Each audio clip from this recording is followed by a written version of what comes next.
Hello प्यारे बच्चों, welcome back to रेस्पेयर classes. तो बच्चे, लास्ट लेक्चर में हमने बात करी थी फाइलम एनालिडा की। तो आज हम नंबर नेक्स्ट फाइलम की बात करेंगे जिसका नाम है फाइलम आर्थ्रोपोडा। चलो बच्चे, फाइलम आर्थ्रोपोडा को डिस्कस करते हैं। तो फाइलम आर्थ्रोपोडा की जब हम बात करते हैं, इनका नेम डिराइव कहाँ से हुआ है, किस कैरेक्टर के ऊपर डिराइव हुआ है। तो आर्थ्रोपोडा अगर आप देखेंगे, आर्थो का मतलब होता है jointed. Arthro mean jointed and poda का मतलब होता है फीट और अपेंडेजेस। तो कुल मिला के इसका मतलब हुआ कि आर्थ्रोपोडा ऐसे एनिमल्स हैं, तो मैं लिखूंगा ये ऐसे एनिमल्स हैं, एनिमल्स विथ जॉइंटेड अपेंडेजेस।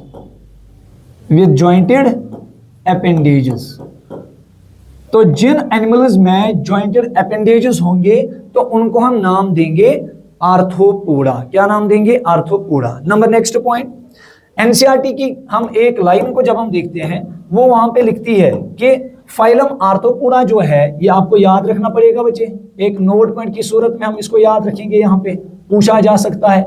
तो हमारी एनसीईआरटी लिखती है कि फाइलम आर्थ्रोपोडा जो है, it is largest animal phylum. It is largest animal phylum. It is largest animal phylum. As क्यों है largest phylum? As it is composed by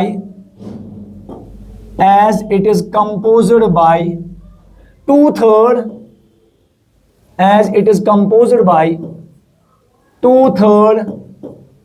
non animal species. तो इसका मतलब हुआ कि बच्चों, जब हम बात करते हैं फाइलम आर्थ्रोपोडा की, इस फाइलम आर्थ्रोपोडा के अंदर कितनी स्पीशीज है, तो हमने इस एनिमल किंगडम के इंट्रोडक्शन में पढ़ा था कि एनिमल्स में ओवर 1 मिलियन एनिमल स्पीशीज पाई जाती है। तो उस 1 मिलियन स्पीशीज का जो 2/3 हिस्सा होगा, 2/3 पार्ट होगा, वो अकेले फाइलम आर्थ्रोपोडा में आता है।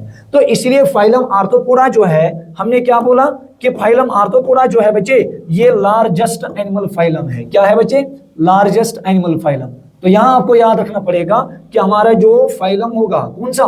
फाइलम आर्थ्रोपोडा, ये हमारा लार्जेस्ट एनिमल फाइलम होगा। क्यों? क्योंकि ये कंप्राइज करेगा, it is comprised by 2/3 species, non species of animals. Clear? Number next point, अब फाइलम एनालिडा जो हमारा है, इसमें कौन कौन आता है? फाइलम एनालिडा के अंदर कौन कौन सी एनिमल्स आते हैं? तो मैं लिखूंगा, बहुत इंपॉर्टेंट है, यहां पे बच्चे गलती कर बैठते हैं, तो मैं लिखूंगा इट इंक्लूड्स, यानी फाइलम आर्थ्रोपोडा के अंदर कौन कौन आता है, देख सकते हैं बच्चे यहां पे।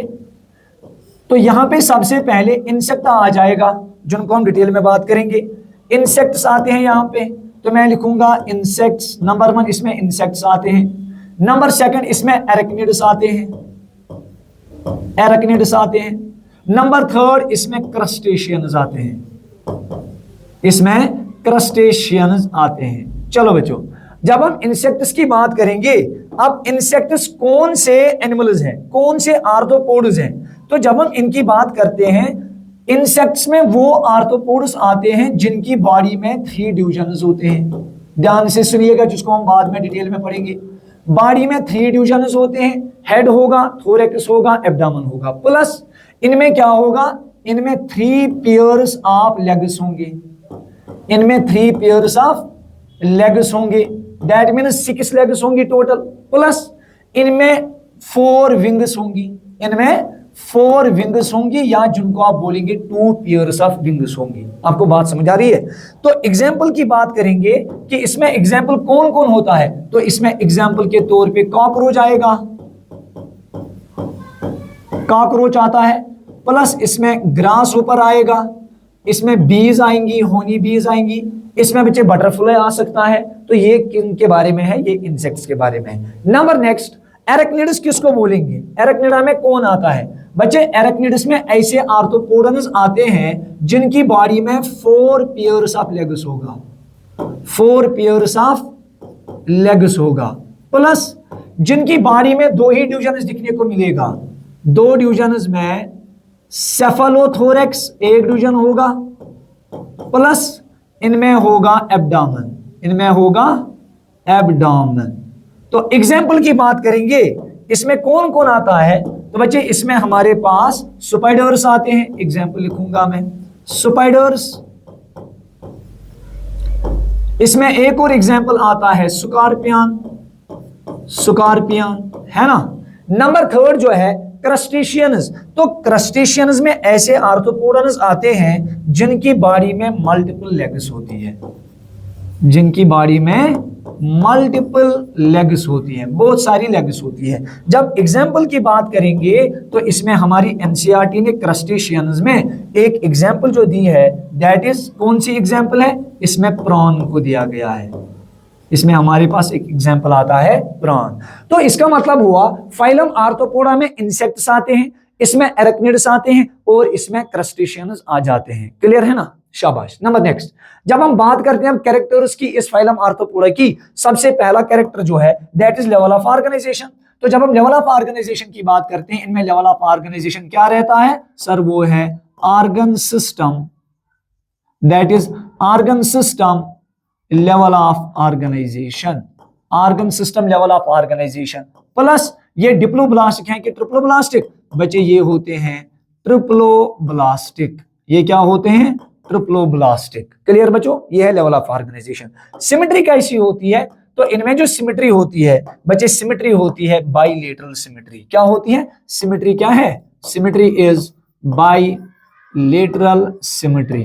तो बाइलेटरल सिमेट्री का मतलब क्या हुआ? बाइलेटरल सिमेट्री का मतलब हुआ when the plane of division passing through the animal body divides the animal body into two equal halves। जैसे मैं यहां पे एक इंसेक्ट की बात करूंगा, आप देख सकते हैं, मान के चलते बच्चे मैंने इस इंसेक्ट को बनाया है ना, देखिएगा ये इंसेक्ट की बॉडी है, इसमें हमने कहा 3 पेयर्स ऑफ लेग्स होगा, ये 3 पेयर ऑफ लेग्स होगा। देख लो बच्चों, अगर इस इंसेक्ट को मैं डिवाइड करना चाहूं 2 इक्वल हाउस में, तो बच्चे मान के चलते मैंने डिवीजन, प्लेन ऑफ डिवीजन ऐसे डाला, 2 इक्वल हिस्से बने? नहीं बने। मैंने प्लेन ऑफ डिवीजन ऐसे डाला, 2 इक्वल हिस्से बने? नहीं बने। क्या ऐसे 2 इक्वल हिस्से बनते हैं? नहीं बनते हैं। तो इसका मतलब हुआ जब आप इस इंसेक्ट को प्लेन ऑफ डिवीजन इस तरीके से इसकी बॉडी के सेंट्रल एक्सिस से डिवाइड करेंगे तो आप देखेंगे आपके पास एक राइट हाफ बनेगा और दूसरा लेफ्ट हाफ बनेगा। इसी को हम बोलते हैं बाइलेटरल सिमेट्री। क्लियर बच्चों? जहां पे बॉडी के 2 equal right and left halves बनेंगे।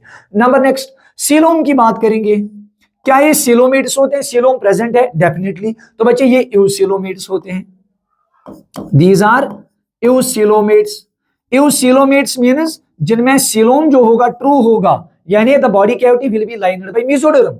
लेकिन इनका जो सीलोम होता है, हमने पढ़ा है एनालिडा आर्थ्रोपोडा मोलस्का में सीलोम बनता है by the splitting of mesoderm.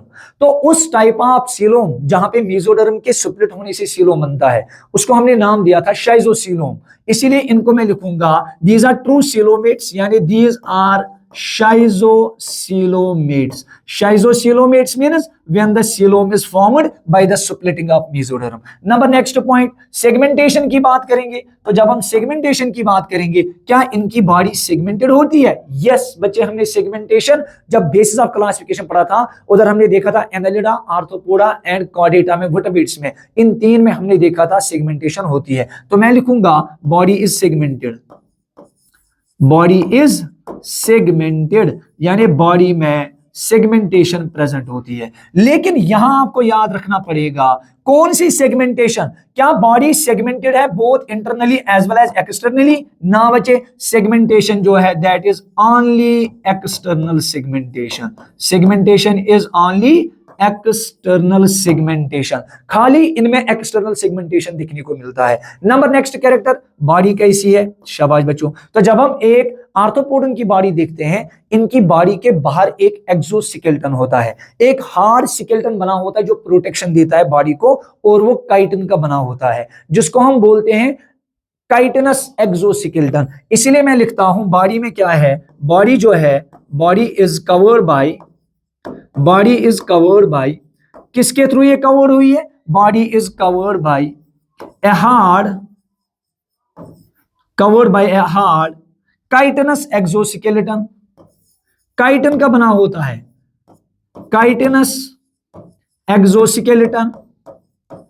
किसका बना होता है बच्चे? ये बना होता है काइटिनस एक्सोस्केलेटन का होता है। और ये इंपॉर्टेंट कैरेक्टर रहेगा इनके अंदर, क्योंकि इनकी बॉडी में जो स्केलेटन का काम करता है वो कौन करता है बच्चे? वो काम करता है यही हमारा काइटिनस एक्सोस्केलेटन, और ये इनकी बॉडी को एक्सटर्नली कवर करता है। आपको बात समझ आ रही है ना बच्चे? तो दैट मीन्स इनकी बॉडी जो होती है बाहर उसको कवर किसने किया होता है? एक हार्ड काइटिनस एक्सोस्केलेटन ने। नंबर नेक्स्ट कैरेक्टर, इनकी जो बॉडी है बच्चे, बॉडी में अभी मैंने बोला था हम इंसेक्ट की बॉडी की बात करेंगे, उसमें 3 पार्ट्स होते हैं। तो मैं लिखूंगा बच्चे इनकी जो बॉडी होती है, बॉडी में कितने पार्ट्स हैं? तो बॉडी में कितने डिविजन्स हैं? तो बच्चों बॉडी के अंदर आपको 3 डिविजन्स दिखने को मिलेंगे। कितने डिविजन्स बच्चों? 3 डिविजन्स दिखने को मिलेंगे। तो बॉडी के अंदर कितने डिविजन्स हैं? सर बॉडी के अंदर 3 डिविजन्स हैं। तो मैं लिखता हूं बॉडी में 3 डिविजन्स हैं। कौन कौन सा डिवीजन? सबसे पहले इनमें होगा हेड, इनमें होगा हेड। नंबर सेकंड इनमें होगा थोरेक्स, इनमें होगा थोरेक्स। उसके बाद इनमें होता है एब्डोमेन, इनमें होती है एब्डोमेन। क्या होती है बच्चों? एब्डोमेन। ध्यान से सुनिएगा। तो ये 3 पार्ट्स होंगे इनकी बॉडी के अंदर, हेड होगा, थोरेक्स होगा और एब्डोमेन होगी। अगर आप उस इंसेक्ट की बात करेंगे, उधर मैं दिखाना चाहूंगा, तो यहां पे आपको दिखने को मिलेगा, आप देख लो बच्चों 1 सेकंड के लिए, दिस पार्ट जो आपको ये वाला पार्ट दिख रहा है, इसको मैं थोड़ा सा कलर चेंज करूंगा। ये वाला पार्ट, ये वाला पार्ट जो होगा ये इनका हेड होगा। क्या होगा बच्चों? ये हेड होगा। उसके बाद दूसरा पार्ट अगर आप देखना चाहेंगे, ये वाला पार्ट, आप इसको देखो बच्चों, this part and this very part. कितने पार्ट्स हो गए? कितने सेगमेंट्स? 3। तो बच्चे ये तीनों मिला के थोरेक्स बनाते हैं। थोरेक्स इंटर्न 3 पार्ट का होता है, प्रोथोरेक्स, मीजोथोरेक्स, मेटाथोरेक्स, जो हमें यहां डिटेल में नहीं पढ़ना है। तो बच्चों मैं यहां पे बस इतना लिखूंगा कि ये कौन सा पार्ट है? सर ये थोरेक्स हो गया। ये कौन सा पार्ट हो गया? थोरेक्स। उसके बाद अगर आपको एक और पार्ट दिखने को मिलेगा बच्चे, आप इस वाले पार्ट को देख सकते हैं यहां से,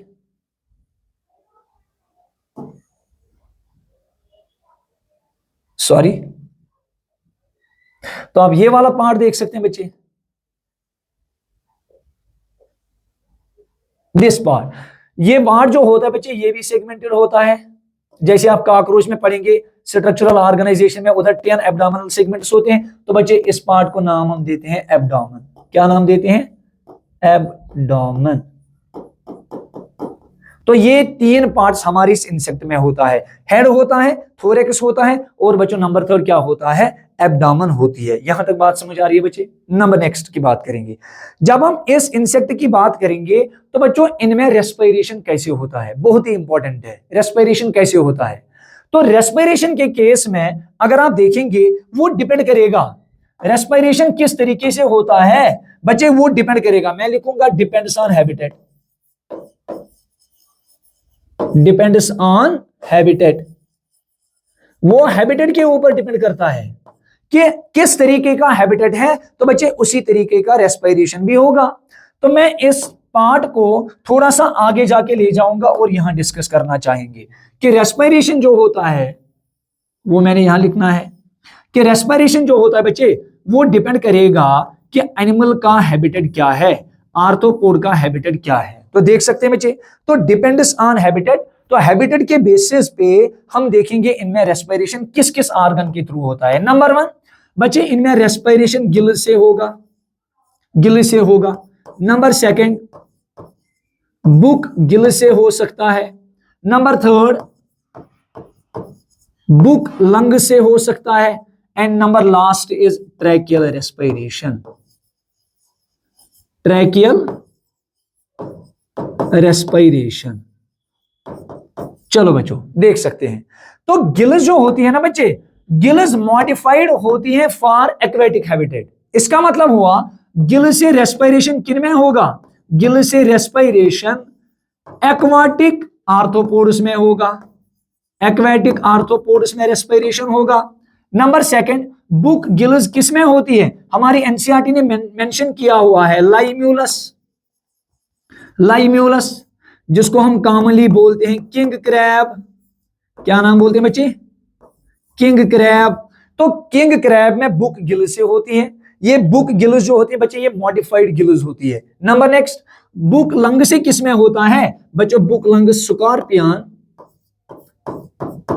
स्कॉर्पियन प्लस ये किसमें दिखने को मिलता है, ये स्पाइडर्स में दिखने को मिलता है, ये किसमें दिखने को मिलता है, स्पाइडर्स में। And number last, tracheal respiration. तो ट्रैकियल रेस्पिरेशन किन में देखने को मिलता है बच्चे, ये टेरिस्ट्रियल, ये किन में, टेरिस्ट्रियल आर्थ्रोपोड्स में दिखने को मिलता है, टेरिस्ट्रियल आर्थ्रोपोड्स। अब ये ट्रैकियल सिस्टम जो है, ट्रैकियल आर्थ्रोपोड्स जो है, सॉरी टेरिस्ट्रियल आर्थ्रोपोड्स में ट्रैकियल रेस्पिरेशन जो होती है ये बहुत इंपॉर्टेंट है। तो बच्चे इस टेरिस्ट्रियल आर्थ्रोपोड्स में जो ट्रैकियल रेस्पिरेशन होती है उसको एक स्लाइड के थ्रू थोड़ा सा दिखाना चाहेंगे। आप देख सकते हैं बच्चे, अगेन मैं यहां पे फिर से एक इंसेक्ट की बॉडी बना लेता हूं। ये हेड हुआ बच्चे, ये थोरैक्स के 3 सेगमेंट्स, प्रो मीजो मेटाथोरैक्स, और उसके बाद ये एब्डामन हो गया, ये एब्डामन हो गया, देख सकते हैं बच्चे आप। तो मान के चलते हैं ये इनकी आईज हैं, उसके बाद ये एक पेयर ऑफ लेग होगा प्रोथोरैक्स से, फिर ये दूसरा पेयर ऑफ लेग होगा, उसके बाद ये तीसरा पेयर ऑफ लेग होगा, चलो ये थर्ड पेयर ऑफ लेग है ना। अब जो इनकी एब्डामन होती है ना बच्चे वो भी सेगमेंटेड होती है। अगर आपने स्ट्रक्चरल ऑर्गेनाइजेशन में कॉकरोच को पढ़ा होगा तो बच्चे उसमें हमें 10 पेयर्स ऑफ 10 एब्डोमिनल सेगमेंट्स देखने को मिलती है, इस तरीके से 10 एब्डोमिनल सेगमेंट्स देखने को मिलती है ना। तो होता क्या है बच्चों, हर किसी एब्डोमिनल सेगमेंट में, हर किसी एब्डोमिनल सेगमेंट के राइट और लेफ्ट में आपको एक एक पोर दिखने को मिलेगा, एक पोर दिखने को मिलेगा हर एब्डोमिनल सेगमेंट में। ये देखो बच्चे, एक पोर दिखने को मिलेगा, ये पोर राइट साइड भी होगा और ये पोर बच्चों लेफ्ट साइड में होगा, और इस पोर को नाम दिया जाता है spiracle. These pores are known as spiracles. शाबाश, क्या नाम होता है इनको, सुपाइरैकल्स बोला जाता है, they are known as spiracles. Number next, अब होता क्या है कि सुपाइरैकल जब अंदर की तरफ ओपन होता है, ये सुपाइरैकल अंदर की तरफ ओपन होके क्या करता है बच्चों, ये अंदर जाके एक छोटा सा ट्यूब बना लेता है। अंदर जाके हर कोई सुपाइरैकल इस तरीके से ट्यूब बनाएगा, आप देखते जाओ बच्चे, ये ट्यूब्स बनाएगा अंदर जाके, हर कोई सुपाइरैकल क्या बनाएगा, ये एक ट्यूब बनाएगा। देख लो बच्चों, एक ट्यूब बन रहा है अंदर की तरफ। उसके बाद ये ट्यूब्स जो होते हैं ये इन टर्न आगे जाके ब्रांच लाइक स्ट्रक्चर्स बनाते हैं और आपस में जुड़ जाते हैं। ये क्या हो जाते हैं, ये आपस में जुड़ जाते हैं, देख सकते हैं बच्चे। तो ये आपस में क्या करते हैं बच्चों, ये आपस में जुड़ जाते हैं। तो आप देख सकते हैं बच्चे क्या होता है कि अंदर एक आपको, अंदर जाके बच्चे आपको क्या मिलेगा, अंदर जाके आपको ये ट्यूब लाइक स्ट्रक्चर्स बनेंगे और इन्हीं ट्यूब्स को नाम देते हैं हम ट्रैकियल ट्यूब्स। क्या नाम देते हैं, ट्रैकियल ट्यूब्स, ट्रैकियल ट्यूब्स।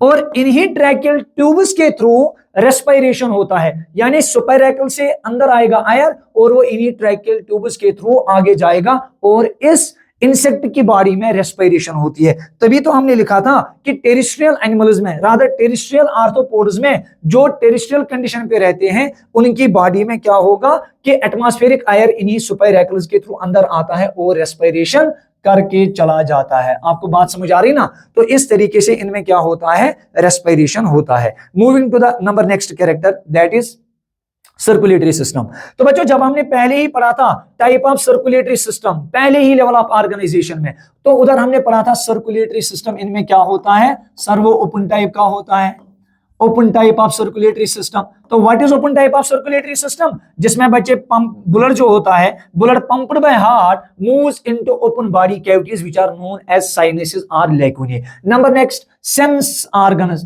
तो कौन कौन सा सेंस ऑर्गन इनमें होता है, तो बच्चे जब हम सेंस ऑर्गन्स की बात करते हैं तो हमारे इन आर्थ्रोपोड्स में तीन टाइप्स ऑफ सेंस ऑर्गन्स दिखने को मिलते हैं। Number 1 is known as antennae. पहला सेंस ऑर्गन कौन है सर? सबसे पहला एंटीना,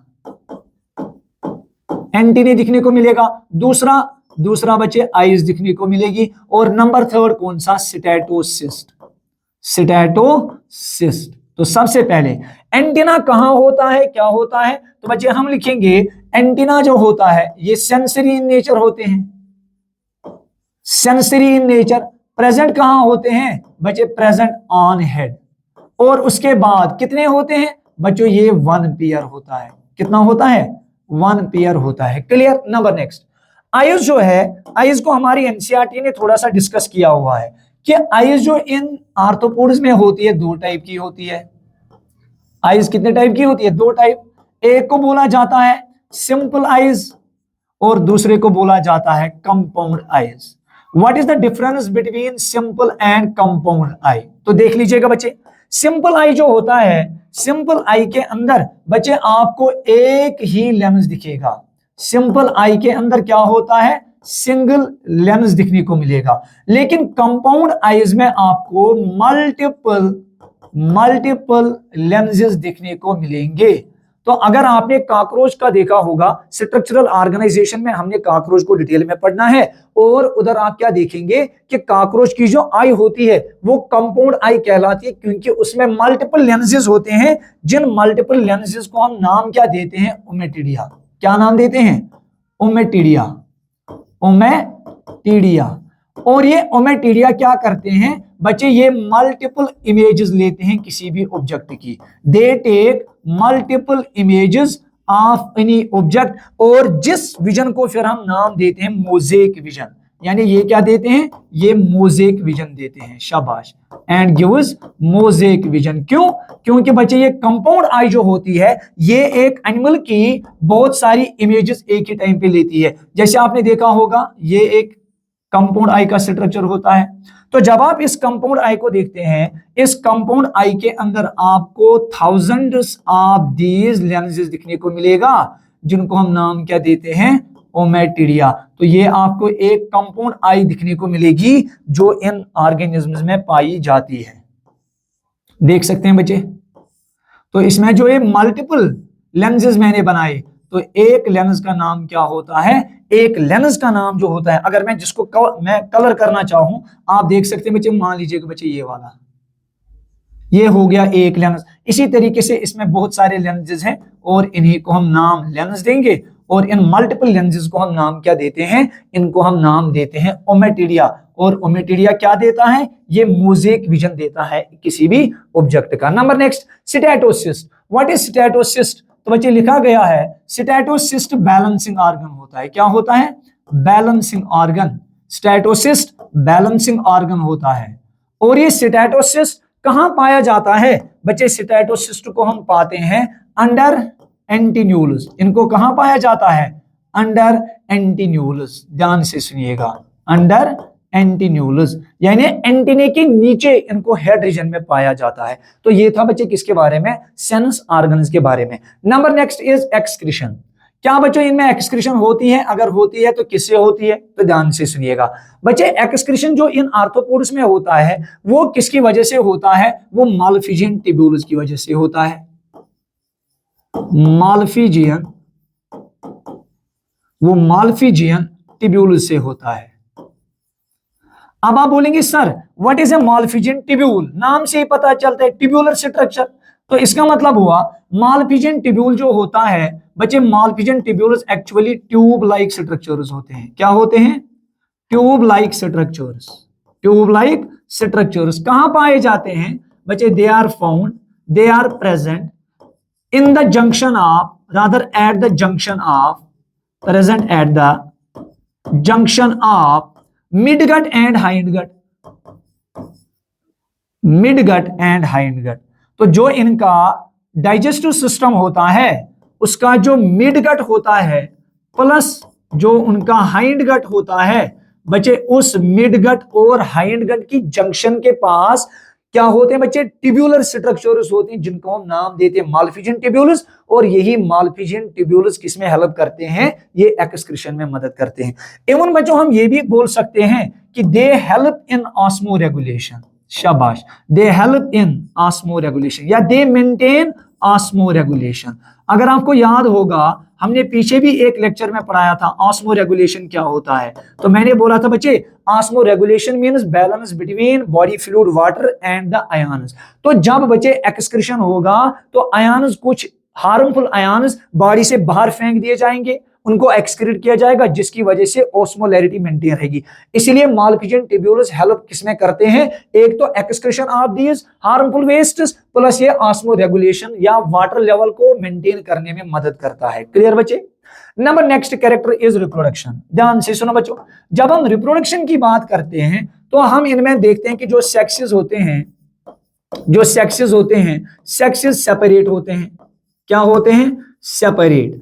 सेक्सेस सेपरेट का मतलब हुआ, अगर आपको याद होगा डीयू कंडीशन, डीयू बोले तो डायोइशियस और यूनिसेक्सुअल, यानी जब एक इंडिविजुअल के पास एक ही सेक्स होगा हम उसको क्या नाम देंगे? हम उसको नाम देंगे डायोइशियस, यानी जब सेक्सेस अलग अलग होंगे, है ना। Number next point, they are generally, अगर देखेंगे मोस्टली एनसीईआरटी ने लिखा है they are mostly oviparous, they are mostly oviparous. What do you know about oviparous? Oviparous का मतलब हुआ कि वो एनिमल जो एग ले करेंगे उनको ओविपेरस बोला जाता है। जो एनिमल्स डायरेक्टली बर्थ देंगे, जैसे ह्यूमंस बच्चे को बर्थ देंगे, ऑफस्प्रिंग को बर्थ देंगे, उनको हम विविपेरस बोलते हैं। तो ओविपेरस क्या हुआ? ओविपेरस का मतलब हुआ these arthropods are egg laying. क्या है? Egg laying. तो एनसीईआरटी की लाइन है वो लिखती है कि दीज आर्थ्रोपोड्स आर मोस्टली क्या? ओविपेरस। तो मोस्टली का मतलब हुआ कि कुछ इनमें विविपेरस भी हो सकते हैं। तो इसीलिए बच्चे यहां पे मैं नोट पॉइंट करके लिखता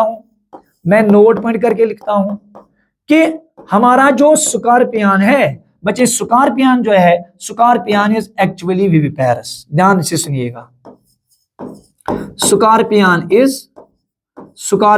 इज विविपेरस। शाबाश। तो हमारा स्कॉर्पियन जो है वो क्या है? वो बच्चे रहेगा विविपेरस। नंबर नेक्स्ट, उसके बाद हम फर्टिलाइजेशन की बात करेंगे। तो जब इनमें फर्टिलाइजेशन होती है, फर्टिलाइजेशन इज यूजुअली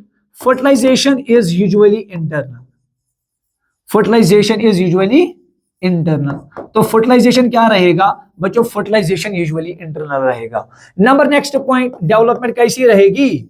तो बच्चों जब हम डेवलपमेंट की बात करेंगे, development can either be direct without passing through larval stage or it can be indirect। तो डेवलपमेंट कैन बी डायरेक्ट और इट कैन बी इनडायरेक्ट। बात समझ आ रही है ना? Development can be either direct और it can be indirect. Clear बच्चों? नंबर नेक्स्ट पॉइंट, अगर हम एग्जांपल्स की बात करेंगे तो बच्चे एग्जांपल्स को हम नेक्स्ट स्लाइड में दिखाना चाहेंगे। तो जब मैं एग्जांपल्स की बात करता हूं, ध्यान से सुनिएगा बच्चे, एग्जांपल जो इसकी है वो आ ही जाती है एग्जाम में। तो इस आर्थ्रोपोडन की जो एग्जांपल्स है वो बहुत इंपॉर्टेंट है from examination point of view. तो मैं किसकी बात करता हूं? एग्जांपल्स की। देख लो बच्चों, एग्जांपल्स की बात करेंगे। सबसे पहली एग्जांपल्स में हमारी एनसीईआरटी ने दिया है, नंबर 1 पे दिया है economically important insects. Economically important insects बच्चे वो इंसेक्ट्स जिनकी इकोनॉमिकल इंपॉर्टेंस है, यानी जिनसे हम रेवेन्यू जनरेट कर सकते हैं। तो सबसे पहले एनसीईआरटी ने एग्जांपल्स में दिया है एपिस। एपिस का मतलब होता है honey bee. Number next example is Bombyx. Bombyx का मतलब होता है सिल्कवर्म। नंबर नेक्स्ट जो एनसीईआरटी ने एग्जांपल दिया दैट इज लेसिफर। लेसिफर का मतलब हुआ लैक इंसेक्ट। तो बच्चे ये हैं हमारे पास इकोनॉमिकली इंपॉर्टेंट इंसेक्ट्स जिनसे हम रेवेन्यू या इकोनॉमी जनरेट कर सकते हैं। नंबर नेक्स्ट एग्जांपल हमारे पास जो एनसीईआरटी ने दिया है that is number next is vectors. What you know about vector? Vector का मतलब होता है बच्चे कैरियर ऑफ समथिंग। जैसे हम रिकमेंडेड डीएनए टेक्नोलॉजी में भी पढ़ते हैं वेक्टर, वहां पे वेक्टर प्लाज्मिड एक्ट करता है और जीन को एक ऑर्गेनिज्म से उठा के होस्ट में ले जाता है, तो कैरियर है जीन का। इसी तरीके से डिजीज कैरियर यहां पे होता है। कोई आर्थ्रोपोड जो होगा वो एक डिजीज को इन्फेक्शियस इंडिविजुअल से उठा के एक हेल्दी के पास ले जाता है। जैसे हम बात करेंगे मॉस्किटो की, जब बच्चों एक मॉस्किटो एक इन्फेक्टेड पर्सन को डंक मारता है तो ये वहां से वो पैरासाइट जो होता है इन्फेक्शियस एजेंट उसको अपनी बीक में लेके वहां दूसरे हेल्दी बंदे के पास जाएगा, उधर वहां उसको डंक मारेगा, उसके ब्लड में इस एजेंट को डाल देगा। तो दैट मीन्स इन्फेक्शियस एजेंट को इस डिजीज्ड पर्सन से, इन्फेक्शियस पर्सन से कैरी किसने करा? इसी आर्थ्रोपोड ने, तो ये एक्ट करेगा एज कैरियर। तो हम लिखेंगे वेक्टर। वेक्टर क्या होता है? Vectors are carriers of disease या इन्फेक्शन। तो इसमें हमारी एनसीईआरटी ने 3 एग्जांपल्स दी है। नंबर 1 एनोफिलीज, इवन कि मैं लिखूंगा बच्चे female Anopheles. Number next is Aedes, number 3 is Culex. तो ये बच्चे मॉस्किटोज की स्पीशीज है जो क्या करते हैं? Act as vector. Number 3 NCERT की example gregarious pest. Number 3 example NCERT लिखती है ग्रेगेरियस पेस्ट।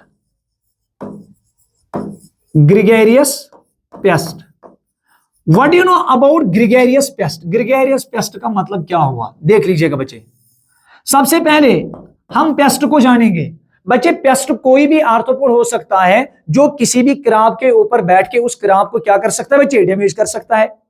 अब क्या है बच्चे, कुछ इनमें से कुछ आर्थ्रोपोडन्स वो ग्रुप्स में जाके पेस्ट ये क्रॉप के ऊपर बैठते हैं। तो जो आर्थ्रोपोडन्स पेस्ट है और वो ग्रुप में जाके किसी भी फील्ड में जाके क्रॉप के ऊपर बैठ के उसको नुकसान पहुंचाते हैं, बच्चे उन पेस्ट्स को नाम हम देते हैं ग्रेगेरियस पेस्ट। तो मैं लिखूंगा बच्चे ग्रेगेरियस पेस्ट का मतलब हुआ paste in groups, paste in groups. तो इसमें हमारे पास एनसीईआरटी ने एग्जांपल दिया है किसका? लोकस्टा का। लोकस्टा जिसको कॉमनली हम नाम देते हैं लोकस्ट, है ना।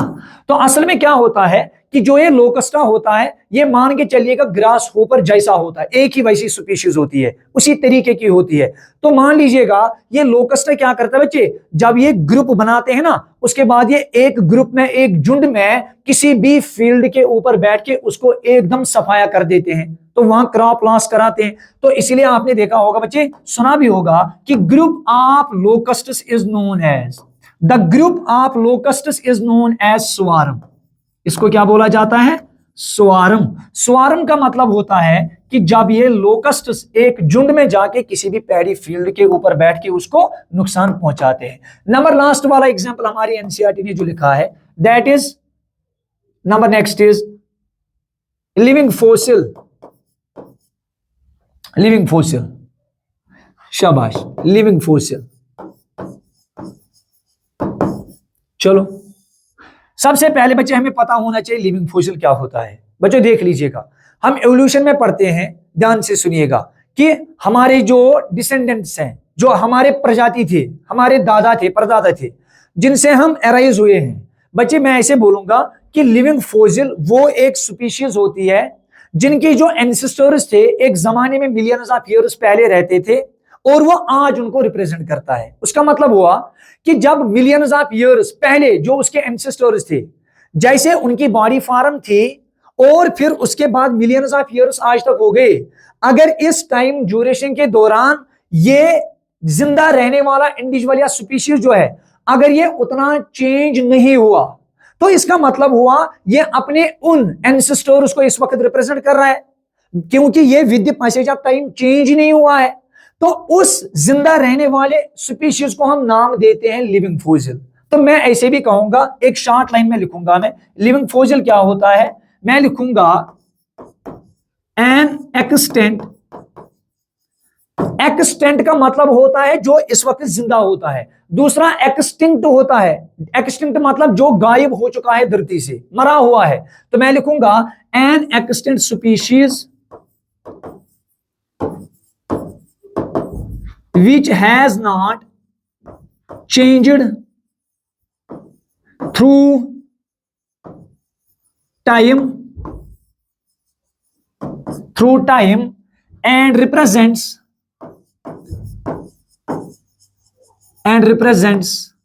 its extinct species, its extinct members। यानी जो आज से मिलियंस ऑफ ईयर्स पहले मर चुके हैं और ये बिल्कुल वैसा ही, ऑलमोस्ट वैसा ही है, तो रिप्रेजेंट कर रहा है उनको। तो बच्चे ऐसे जिंदा रहने वाली स्पीशीज का नाम हम देते हैं लिविंग फॉसिल। तो इसी में हमारी एनसीईआरटी ने एक एग्जांपल को दिया है, मिसाल के तौर पर लाइम्यूलस, फॉर एग्जांपल लाइम्यूलस। बच्चे लाइम्यूलस को हम नाम देते हैं commonly king crab. King crab क्या नाम देते हैं? King crab. तो इस तरीके से बच्चे ये हमारे एनसीईआरटी की कुछ एग्जांपल्स हैं और जिनको हमारी एनसीईआरटी ने डायग्राम बेस्ड भी दिया है, जो यहाँ पे आप देख सकते हैं। तो अगर आप यहाँ देखना चाहेंगे बच्चे, आप देख सकते हैं सबसे पहली एग्जांपल नंबर 1 जो है ये रहेगा हमारा, जिसकी मैं अभी बात कर रहा था, Locusta. Locusta commonly known as locust, और इसी को आपने बोला था ग्रिगेरियस पेस्ट है। ये ग्रिगेरियस पेस्ट, ये हमारी एनसीईआरटी की एग्जांपल्स है। नंबर नेक्स्ट अगर आप देखेंगे, ये हमारी बटरफ्लाई रहती है, ये हमारी बटरफ्लाई रहती है। नंबर 3 अगर आप इस वाले को देखेंगे, स्कॉर्पियन को, आप याद करो बच्चे एग्जांपल्स ऊपर देखिएगा, ऊपर लिखा हुआ है। स्कॉर्पियन किस में आता है? क्या बच्चे स्कॉर्पियन मैंने अभी बोला था, ये किस में आता है? बच्चे स्कॉर्पियन किस में आएगा?